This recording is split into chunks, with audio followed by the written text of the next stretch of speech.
Sebelum nak tengok video tu, bolehlah tekan button subscribe, like dan share. Subscribe tu free je guys, free je. Korang tekan button subscribe tu dari merah ke kelabu. Kalau dah kelabu jangan tekan lagi, nanti jadi merah balik.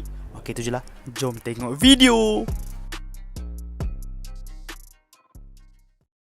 Tyrant ke Tyrant? Mana-mana pun boleh lah. Tyrant ni muncul dekat episod 40 Ultraman Taro. Dia bantai semua Ultra Brothers sampai hampir mampus dikejarannya. Bahaya juga Tyrant ni. Dia bantai memang tak bagi Chan. Ultra Brothers nak bagi Ultra Sign pun memang dia tak bagi Chan weh. Dia hapuskan macam tu je. Memang kurang ajar Tyrant ni. Nasib baik ada Ultraman X. Dia cuba juga hantar Ultra Sign. Nasib baik lah Tyrant tak perasan.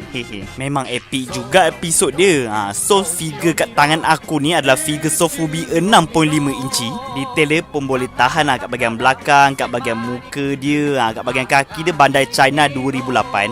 Sebenarnya Tyrant ni gabungan 7 kaiju. Tangan kanan dengan tangan kiri dia Baraba Seijin punya tangan. Bahagian badan dia kat perut dia ni lah, perut Bamstar. Kaki dia macam jagung ni siapa lagi? Red King lah. Kepala dengan tanduk dia Seagorat. Kedua-dua telinga dia yang capang ni Alien Icarus. Kat bahagian belakang dia yang duri-duri ni Hanzagiran. Kat bahagian ekor dia pula King Crab. Bukan yang makanan tu.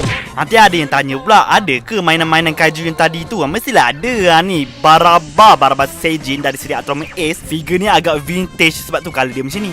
Kaiju yang muncul di siri Return of Ultraman Bamstar. Kaiju yang berbentuk burung ni. Kaiju yang paling famous ni tak sebut nama bertahu Red King.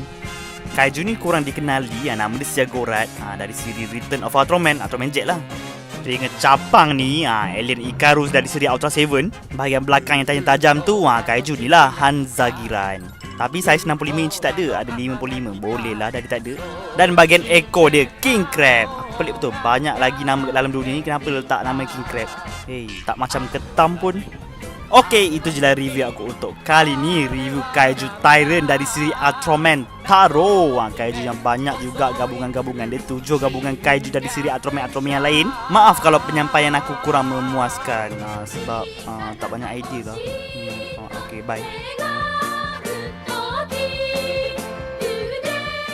Ni saja nak bagi tahu. Aku baru je repaint, aku baru je spray. Benda apa ni? Ni adalah weapon yang digunakan dalam tim SSSP dalam siri Ultraman Hayata.